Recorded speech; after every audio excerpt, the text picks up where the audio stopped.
dom, Domhnaill lína díos, is as litir canan dom. Anrod is fearlam ná bé gimar sladaige. Hoshi mé gimar sladaige nuair a bhí mé an óg. Bhuain mé trías den céidir nuair bhí mé sé blina díos, agus bhuain mé an soltas. Bhín rachi ladaige agam is mé gimmart. Bhín galore fáine bhín úsáid agus galore rí a gceist. Bhín orma bé gasta galore.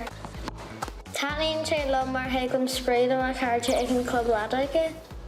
Bhín rangana agam ahan luúin.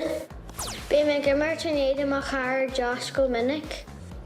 Nuair bé mé gimmart in éad an duine ganile bhhaile an bua a ail. Is sé Jerry McCoachley. Tá sé jazz agus inta granmhar, bín an crack agin leis an rana. Thugam a bé cruthaíach tríd má chud tréinile. Bí mé clachtaí am féin cúpla uair riachna seachtaine. An príomhhaim de clí seán an léithre de gúla is spata a láringar go.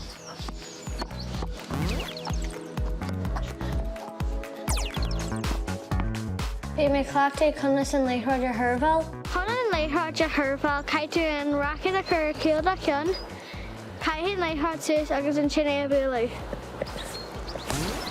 Mar sin.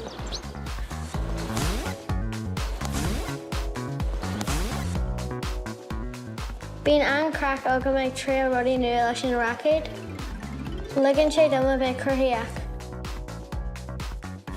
Is Mr. Riley agus Cruthaím.